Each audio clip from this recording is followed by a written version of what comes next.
के बंकिम चंद्र चटर्जी द्वारा लिखित यह गीत देश के स्वाभिमान और गौरव हमारे कार्यालय में, मैं जहाँ खड़े हैं 24 अक्टूबर रोड में, हम लोग का तिरंगा का जब भी मैराथन हो, चाहे कभी भी हमारा स्थापना दिवस हो, तो ये वंदे मातरम हमारे हर प्रोग्राम में बजाया जाता है। सवाल ये निकल करके आ रहा है, जब शुरुआत होती है संसद की तो उस दौरान कई सारी बातें निकल करके आ रही थी जो ड्रामा, अगर बीएलओ की बात करें, एसआईआर की बात करें, पॉल्यूशन की बात करें, तो कहते हैं मौसम का मजा लो। मतलब इस तरह की जब इतनी समस्या हो फिर भी ये बातें, देश के प्रधानमंत्री से हम लोग अपेक्षा रखते हैं कि देश का प्रधानमंत्री रोजगार पे बोलेगा, देश का प्रधानमंत्री बढ़ती हुई देश पर गिरती हुई साख को कैसे बचाया जाए। जिस तरह से महंगाई की मार हो, जिस तरह से दुराचार महिलाओं पे हो रहा है, हर प्रदेश झुलस रहा है, जिस तरह से आतंकवादी दिल्ली तक सुरक्षित नहीं है, दिल्ली में सांस भी सुरक्षित नहीं है, दिल्ली के लोग भी सुरक्षित नहीं है, कब बमबाजी हो जाता है, कब विस्फोटक आ जाता है, आप दिल्ली को सुरक्षा भी नहीं दे रहे हो।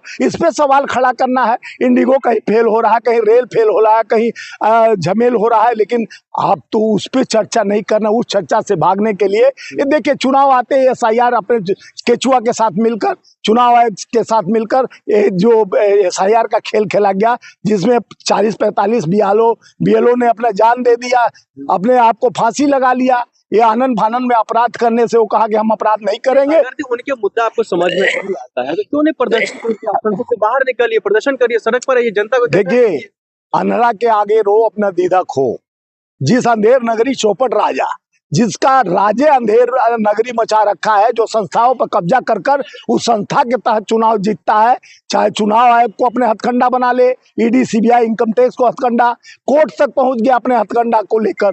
तो इस हथकंडा से डंडा चलाकर आप ठंडा कुछ दिन के लिए हो सकते हैं, लेकिन जिस दिन जनता जागरूक होगा, युवा जब जागरूक होगा, सड़क पे आएगा, आपका ईंट से ईंट बजा देगा। अब देश लोकतांत्रिक संविधान के तहत चलती है और संविधान में लिखा गया संसद भवन देश का मंदिर है, वहां खर्च होता है। ये आपसे सवाल किया जाता है, आप नेहरू जी से सवाल करते हो। धन्य हो गई नेहरू जी ने जो रेल का पटरी बनाया, स्टेशन बना, वहीं तो चाय आप बेचा करते थे। क्यों नहीं बोले कि नेहरू जी पटरी रेल का स्टेशन हम बनाए थे, तभी तो हम चाय बेचा करते थे। रेल जब बच्चा आप थे तो वो स्कूल नेहरू जी बनाए थे, तब आप पढ़ने जाते थे। इसरो, IIM, IIT, कभी इसका भी तो गुणगान कर लो कि नेहरू के क्रियाकलापों का किया हुआ भारत का निर्माण, जो प्रथम प्रधानमंत्री थे, जहां हम 250 साल अंग्रेजों से लड़के आजादी दिलाए, जहां सुई नहीं बनता था, जहां हम कपड़े को नहीं पहचानते थे, हमारे पास भुखमरी था, जहां गांधी ने त्याग किया अपने कपड़ों को। आपको मालूम होना चाहिए, चंपारण में जाने के बाद गांधी जी ने घर गरीब के घर गए और देखे कि एक महिला, मैं शॉर्ट में बता रहा हूं, एक महिला उस घर की आती है, प्रणाम करती है गांधी जी को, तो वही साड़ी पहन के आती है। दूसरी उसकी बहू भी आती है प्रणाम करने, तो वही साड़ी पहन के। उनके मन में खटका कि एक ही साड़ी एक ही कलर का कैसे आए पहन के, तो वो बोले कि दोनों बहू को और सास को इकट्ठे बुलाओ।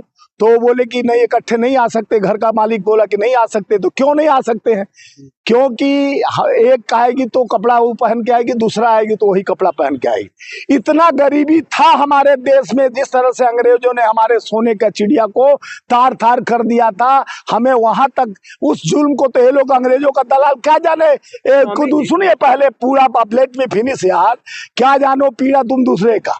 अंग्रेजों ने हमें किसी तरह से निचोड़ा, किस तरह से हमें शोषित और शोषण किया, इन्हीं द्वारा ईस्ट ऑफ इंडिया को जिस तरह से आमंत्रित करके, ऐसे ही कुछ दलाल थे जो देश के राजा रजवाड़ा, जो सामंतवादी, जो घुसाए अंग्रेजों को अपने घर, घुसाते घुसाते अपना बहू बेटियों को किस तरह से उन्होंने तिरस्कृत किया और देश का सारा संपत्ति ले जाने के बाद नेहरू ने भारत को खड़ा किया। इस बात को नहीं कहते हैं लोग संघियों, इन लोग को डर है नेहरू से, इनको डर है श्रीमती इंदिरा गांधी जी से, इनको डर है श्री राजीव गांधी जी से, क्योंकि ये संविधान को मानने वाली पार्टी है, ये लोकतंत्र को मानने वाली पार्टी है, ये व्यवस्था को। तो उस महिला का पति बोला तो वही गांधी जी, जो सूट बूट वाले गांधी थे, बरिस्टर थे, बड़े परिवार से समृद्ध थे, उन्होंने वही उससे कहा कि कोई कपड़ा है तो लाओ। तो जो कफन में लपेटा जाता है मर्किन का कपड़ा दिया, उसको गांधी जी ने लपेटा और जूता, टायर था ट्रैक्टर का, उसको काट कर उसमें अपना जूत रस्सी बांधकर उसको पहन के लठ लेकर,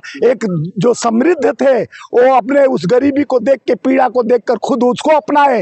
एक चाय बेचने वाला जो गरीब का बेटा कहा था, वो आया और सूट बूट 10 करोड़ का पहनकर लोगों को दिखा के सोने का तार से मेरा सूट बनता